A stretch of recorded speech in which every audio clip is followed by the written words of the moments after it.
But no one's coming back to save your ass. You have to go back to where the shit started, wherever that place is for everybody, and have the courage to go back there and start fixing what broke you. When you have a real fear of dying and being just another person, that I live to pay the bills. I made $1,000 a month. This is my life. I spray for cockroaches, man. If that makes you feel good, that's great. It didn't make me feel good. I wanted to, the first time in my life, after 26 years, it was 24, 25, wherever I was, I wanted to feel good about myself. This isn't for the masses. This is for those who want to leave normal behind. Those who are in search of a new realm. It's a lonely journey. You're isolated. Those who used to keep pace with you will fall off.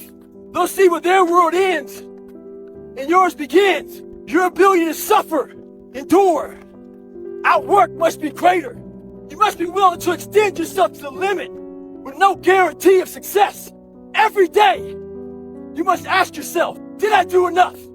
It's who you are. You have to undo that shit. And no one came down and trained me on how to be happy, how to find peace, how to do this and that. That's why I'm so glad I found it through suffering. The greater the suffer, the greater the peace I found. But you have to reflect on where you came from the dungeon of hell that I came from. I had to reflect on that shit to find final peace and be able to say, wow, motherfucker, if you die in this bed at 40 years old, I'm the happiest motherfucker in the world because I did it.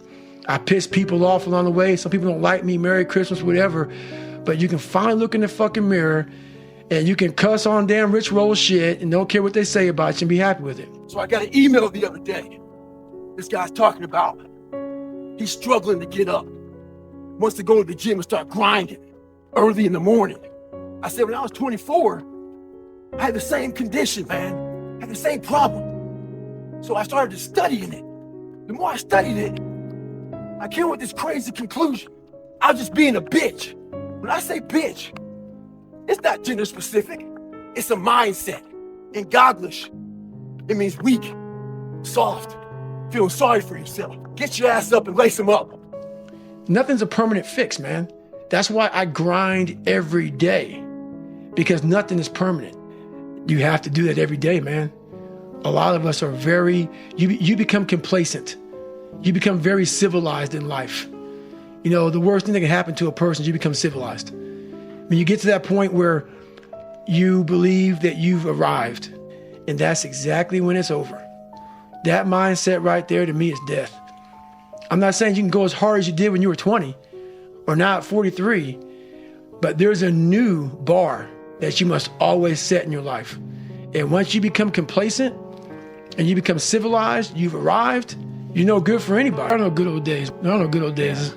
You gotta go back and use it for strength, man, but it's where you're at now.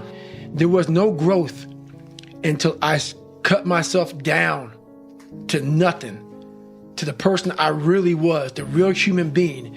And once I found out who I really was, that's when I started growing. Like I always say, this message isn't for everybody. Some of you are so weak, just being in your very presence can make a man go impotent.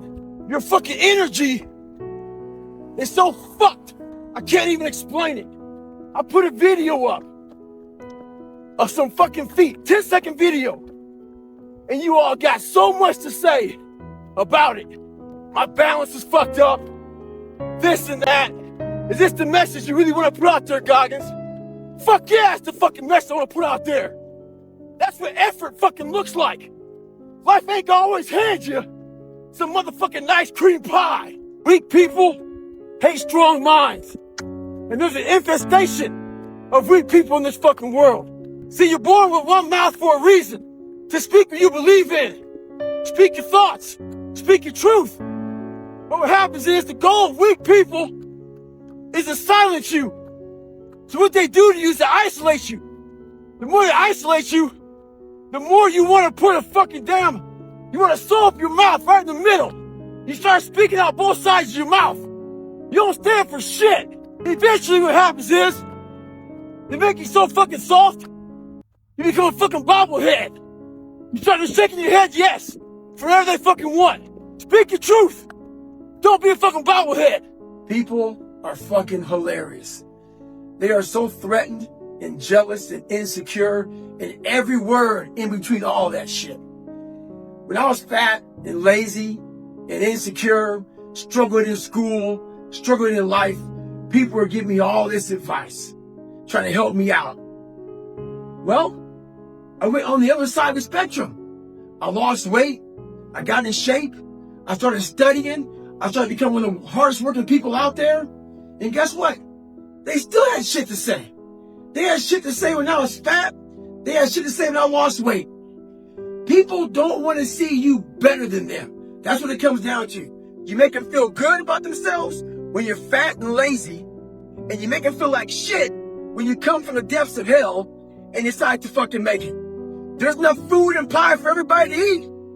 Don't hate a motherfucker because he works harder than you. This guy stopped me at a stoplight. He was like, hey, Goggins, why am I not getting better? I'm a big-time goal setter. I run half Ironmans. I run half marathons. I go for that new promotion at work. Why am I not getting better? I asked him a question. Do you have fear of not reaching those goals? He said, no, but that's your problem. You're setting goals you know you can reach. And when you do that, that fear, that insecurity, that doubt, that's where you grow. He's not getting that. You must always set goals that you think you cannot achieve. And in there you get better.